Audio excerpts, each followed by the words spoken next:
First up, three men and an international boxing dream.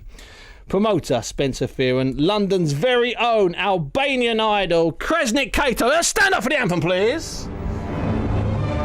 Yeah, that's it. See now, that stay up, stay standing, boys. That doesn't necessarily work on radio, but all of us are standing. Well, not me, I'm sitting because that's the only way the mic works.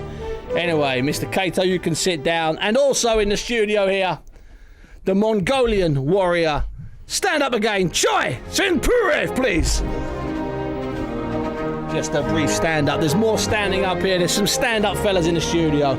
All right, boys, we can all sit down now and relax. Now, Spencer is living some sort of promoter's dream because he's managed to pull these two guys together for a show that's going to take place at Kensington Town Hall on June the 11th. It's your second show at the Town Hall, if I'm not mistaken, Spence. Most definitely second show. Now, Choi wasn't on the second show. He was out in Mongolia with his wife, but Krez was on that show, and it was some sort of sensational night, wasn't it? Oh man, you know, people, you know when something's sensational when you're driving home in your car at 2 o'clock in the morning and Steve Bunce does not sleep. I'm getting phone calls from Steve Bunce saying, Spencer, why didn't you invite me? We were down. I was unhappy. Yeah, exactly. He was very unhappy. He's sending that threat saying he's going to come around my house and everything. Yeah, don't get carried away. Well, I'm having a very peaceful night, and then I keep getting these mad texts from people saying, oh, what a show Spencer had. Most amazing atmosphere. There were thousands in there. It was unbelievable. The night was great. All of Qato's fans, they just turned into a carnival, and I didn't even know it was on. So you understand why I was upset. I've known you long enough to be upset with man, you. You know, Steve Bunce, you know, you're my brother from another mother. Come on, man. You know, I'm telling you, everyone, what the atmosphere and the energy that Kreshnik Qato brings to a show, I said we're going to replicate that again and duplicate that in a fantastic way with this guy, the Mongolian warrior, in Choi, and we're going to rock and shock him and do it all again. And this time we got them together. We're not obviously boxing each other. There's a little bit of weight to set this about. We'll speak to Choi in a minute, but first of all, let me ask you, Kresh, that night, it must have felt for you after a sort of strange old career, start of your career, you were thrown into the deep end all the time, and suddenly, you know, you're the idol, you're the hero, you're the home fighter. Before I started, I want to say thanks to all my supporters from Albania who live in UK. Good one. And especially my sponsor as well, Julian Droki, which is in Albania. He look after me all the time, and Spencer, Luigi Leo, Phil Person, all my trainers. It's good to get good these people. Anyway, that night was fantastic because it was a big place, but for me it was smaller. It was all like family in there for you. Yeah, it's fantastic. It's like Albanian, you know, because I was feel confident, I was feel comfortable for all the supporters, or like my family would say, all my brothers there, say, Qato is fantastic, you know.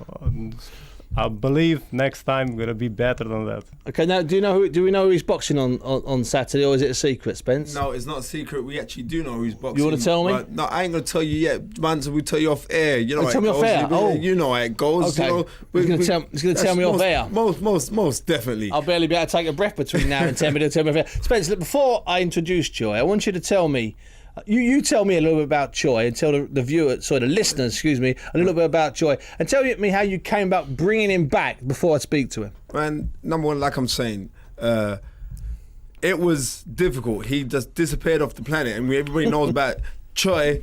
Yeah, Choi and Pro can fight. He just can. This guy, you know, John Rawlings compared him to saying that he was the English equivalent of Manny Pacquiao. That's high praise because Manny Pacquiao's like the pound for pound #1 right now. It's not a bad comparison though by Big John Rawlings of ITV. You know, I can't take away from that. So I'm saying right. So they're making those comparisons. So I'm sitting down saying to myself, let's go grab the guy. So we're trying to get hold of him. He was down in Oldham. He left Oldham. He went back home to Mongolia. Was like upset. I was going around everywhere. I got Kieran, my business partner, said, Kieran, just get hold of this guy. We had to go everywhere. We're going to the embassy. We're going all around the place. We said, oh, well, you know, I'm boxing promoter Spencer Fearon. They said, I said, no, we had to go up there. We went up there. Then as we went up there, they gave us a phone number. Kieran phones Choi, and he weren't really listening too tough. He's like, yeah, okay then. Then I phoned Choi. Now, Choi don't even know me. Yeah. I mean, I'm thinking, right. So I pick up the phone. I phone this guy. I'm saying, listen, brother, people over here are missing you. I'm looking on the internet, Eastside Boxing. Everyone's talking about you. You know, I'm a young, up-and-coming promoter. I believe in you, brother. Just come back.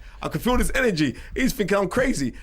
After he said, okay, I agree, he said, speak to the guys working with my trainer. I spoke to Lee, real good guy, Lee Wilkin. I said, Lee, I'm going to bring this guy over. He said, nah. Because they all hear it before. So let me look at this right. He had been with Frank Warren for a year, hadn't fought. His last fight was in April of last year when he beat the previously unbeaten, I think, Derry Matthews to win a version of the world title. Smashed Matt Derry to bits. Nice kid, Derry. Smashed him to bits in 5 rounds. Couldn't get a fight. Hitting brick wall after brick wall after brick wall. Went back to Mongolia. You reached out via the Mongolian embassy to bring him back. It's like a spoof story. Now let's talk to Choi. Choi, first of all, welcome to BBC. Okay. Thanks everybody. That's okay.